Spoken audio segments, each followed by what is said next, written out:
Hi, boys and girls. Before I start the section that I'm going to start reading, which is called Letters, Emails, Facebook, Texts, I just wanted to let you know that this section is pretty much what the title says. So the whole section is written as if there were emails going back and forth between people, text messages going back and forth between people.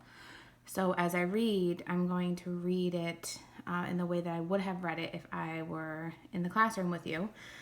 So I may skip over reading out everybody's email address, but I will say who the email is from so that you understand as we keep going through. So let's get started. Letters, emails, Facebook, texts. December 18th. Dear Mr. Tushman, I'm very, very sorry for punching Julian. It was very, very wrong for me to do that. I'm writing a letter to him to tell him that too. If it's okay, I would really rather not tell you why I did what I did, because it doesn't make it right anyway. Also, I would rather not make Julian get in trouble for having said something he should not have said. Very sincerely, Jack Will. December 18th. Dear Julian, I am very, very, very sorry for hitting you. It was wrong of me. I hope you are okay. I hope your grown-up tooth grows in fast. Mine always do. Sincerely, Jack Will. December 26th. Dear Jack, thank you so much for your letter. One thing I've learned after being a middle school director for 20 years, there are almost always more than two sides to every story. Although I don't know the details, I have an inkling about what may have sparked the confrontation with Julian. While nothing justifies striking another student, ever, I also know good friends are sometimes worth defending. This has been a tough year for a lot of students, as the first year of middle school usually is. Keep up the good work and keep being the fine boy we all know you are. All the best, Lawrence Tushman, Middle School Director. To Mr. Tushman, from Julian's mom. Subject, Jack Will. Dear Mr. Tushman, I spoke with Amanda and John Will yesterday, and they expressed their regret at Jack's having punched our son, Julian, in the mouth. I'm writing to let you know that my husband and I support your decision to allow Jack to return to Beecher Prep after a 2-day suspension. Although I think hitting a child would be valid grounds for expulsion in other schools, I agree such extreme measures aren't warranted here. We have known the Will family since our boys were in kindergarten and are confident that every measure will be taken to ensure this doesn't happen again. To end that, I wonder if Jack's unexpectedly violent behavior might have been a result from too much pressure being placed on this young boy. I am specifically speaking of a new child with special needs who both Jack and Julian were asked to befriend. In retrospect, and having now seen the child in question at various school functions and in the class picture, I think it may have been too much to ask our children to be able to process that. Certainly, when Julian mentioned he was having a hard time befriending the boy, we told him he was off the hook in that regard. We think the transition to middle school is hard enough without having to place greater burdens or hardships on these young, impressionable minds.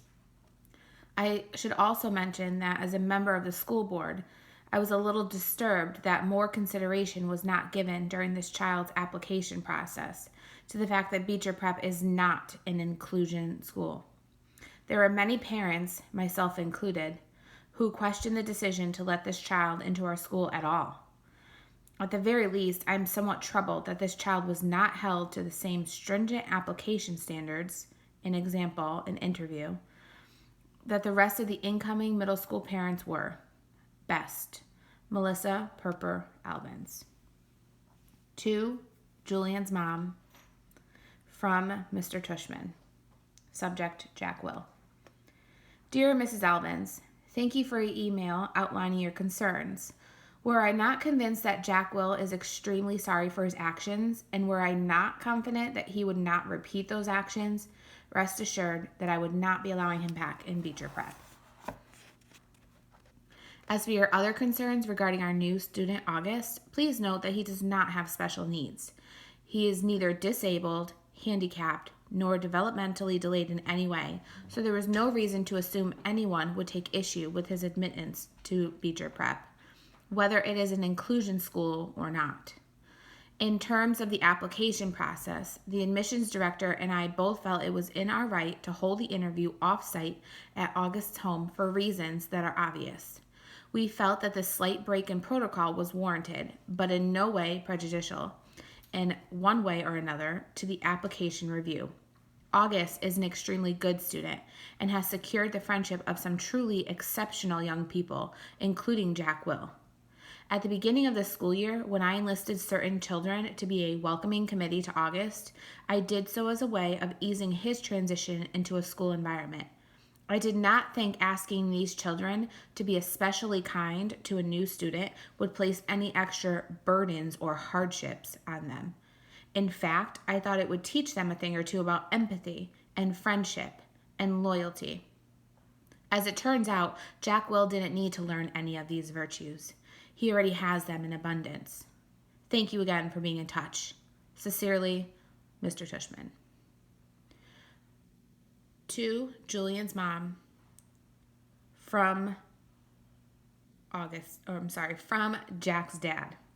Subject, Jack. Hi, Melissa. Thank you for being so understanding about this incident with Jack. He is, as you know, extremely sorry for his actions. I hope you do accept our offer to pay Julian's dental bills. We are very touched by your concern regarding Jack's friendship with August. Please know we have asked Jack if he felt any undue pressure about any of this, and his answer is a resolute no. He enjoys August's company and feels like he has made a good friend. Hope you have a happy new year. John and Amanda Will. Hi, August. Jackalope Will wants to be friends with you on Facebook. Jackalope Will, 32 mutual friends. Thanks, the Facebook team. To Augie, from Jack. Hey, August. It's me, Jack Will. I notice I'm not on your friends list anymore. Hope you friend me again because I'm really sorry. I just wanted to say that. Sorry. I know why you're mad at me now. I'm sorry. I didn't mean that stuff I said. I was so stupid. I hope you can forgive me. Hope we can be friends again. Jack. Text messages between Jack and August. From August. Got your message. You know why I'm mad at you now? Did Summer tell you? From Jack. She told me bleeding scream as a hint, but I didn't get it at first. Then I remember seeing bleeding scream in homeroom on Halloween. Didn't know it was you. Thought you were coming as Boba Fett. From August. I changed my mind at the last minute. Did you really punch Julian? From Jack. Yeah, I punched him, knocked out a tooth in the back, a baby tooth. From August. Why'd you punch him? From Jack. I don't know. From August. Liar. I bet he said something about me, right? From Jack. He's a jerk. But I was a jerk too. Really, really, really sorry for what I said, dude. Okay? Can we be friends again? From August. Okay. From Jack. Awesome. From August. But tell me the truth, okay? Would you really want to kill yourself if you were me? From Jack. No, I swear on my life. But dude, I would want to kill myself if I were Julian. From August. LOL. Yeah, dude, we're friends again. Back from winter break. Despite what Mr. Tushman said, there was no clean slate when I went back to school in January. In fact, things were totally weird from the second I got to my locker in the morning. I'm next to Amos, who always has been a pretty straight up kid, and I was like, yo, what's up? And he basically just nodded a half hello and closed his locker door and left. I was like, okay, that was bizarre.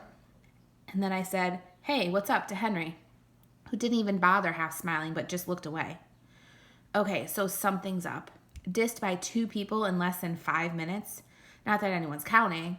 I thought I'd try one more time with Tristan, and boom, same thing. He actually looked nervous, like he was afraid of talking to me. I got a form of the plague now, is what I thought. This is Julian's payback. And that's pretty much how it went all morning. Nobody talked to me. Not true. The girls were totally normal with me. And August talked to me, of course. And actually, I have to say, both Maxes said hello, which made me feel kind of bad for never ever hanging out with them in the 5 years I've been in their class. I hoped lunch would be better, but it wasn't. I sat down at my usual table with Luca and Isaiah. I guess I thought since they were in the super popular group, but were kind of in the middle of the road jock kids, that I would be safe with them. But they barely nodded when I said hello. Then when our table was called, they got their lunches and never came back. I saw them find a table way over on the other end of the cafeteria. They weren't at Julian's table, but they were near him, like on the fringe of popularity. So anyway, I'd been ditched. I knew table switching was something that happened in 5th grade, but I never thought it would happen to me. It felt really awful being at the table by myself. I felt like everyone was watching me. It also made me feel like I had no friends. I decided to skip lunch and go read in the library. The war. It was Charlotte who found the inside scoop out on why everyone was dissing me. I found a note inside my locker at the end of the day. Meet me in room 301 right after school. Come by yourself, Charlotte. She was already inside the room when I walked in. Sup, I said. Hey, she said. She went over to the door, looked left and right, and then closed the door and locked it from the inside. Then she turned to face me and started biting her nail as she talked. Look, I feel bad about what's going on, and I just wanted to tell you what I know. Promise me you won't tell anyone I talk to you. Promise. So, Julian had this huge holiday party over winter break, she said. I mean, huge. My sister's friend had her Sweet 16 at the same place last year. There were like 200 people there, so I mean, it's a huge place. Yeah, and, well, pretty much everybody in the whole grade was there. Not everybody, I joked. Right, not everybody, duh. But like the parents were there, you know? Like my parents were there. You know Julian's mom is the vice president of the school board, right? So she knows a lot of people. Anyway, so basically what happened at the party was that Julian went around telling everybody that you punched him because you had emotional problems. What? And that you would have gotten expelled, but his parents begged the school not to expel you. What? And that none of it would have happened in the first place if Tishman hadn't forced you to be friends with Augie. He said his mom thinks that you, quote unquote, snapped under the pressure. I couldn't believe what I was hearing. No one bought into that, right? I said. She shrugged. That's not even the point. The point is he's really popular. And you know, my mom heard that his mom is actually pushing the interview to review Augie's application to Beecher. Can she do that? It's about Beecher not being an inclusion school. That's the type of school that mixes normal kids with kids that have special needs. That's just stupid. Augie doesn't have special needs. Yeah, but she's saying that if the school is changing the way they usually do things in some ways, but they're not changing anything. Yeah, they did. Didn't you notice they changed the theme of the New Year art show? In the past years, 5th graders painted self-portraits, but this year they made us do those ridiculous self-portraits as animals, remember? So, big freaking deal. I know. I'm not saying I agree. I'm just saying that's what she's saying. I know. This is just so messed up. I know. Anyway, Julian said that he thinks being friends with Augie is bringing you down, and that for your own good, you need to stop hanging out with him so much. And if you start losing all your old friends, it'll be like a big wake-up call. So basically, for your own good, he's going to stop being your friend completely. Newsflash, I stopped being his friend completely first. Yeah, but he's convinced all the boys to stop being your friend, for your own good. That's why nobody's talking to you. You're talking to me. Yeah, well, this is more of a boy thing, she explained. The girls are staying neutral, except Savannah's group because they're going out with Julian's group. But to everybody else, this is really just a boy war. I nodded. She tilted her head to one side and pouted like she felt sorry for me. Is it okay that I told you all this? She said. Yeah, of course. I don't care who talks to me or not, I lied. This is all just so dumb. She nodded. Hey, does Augie know any of this? Of course not. At least not for me. In summer? I don't think so. Look, I better go. Just so you know, my mom thinks Julian's mom is a total idiot. She said she thinks people like her are more concerned about what their kids' class pictures look like than doing the right thing. You heard about the photoshopping, right? Yeah, that was just sick. Totally, she answered, nodding. Anyway, I better go. I just wanted you to know what was up and stuff. Thanks, Charlotte. I'll let you know if I hear anything else, she said. Before she went out, she looked left and right outside the door to make sure no one saw her leaving. I guess even though she was neutral, she didn't want to be seen with me.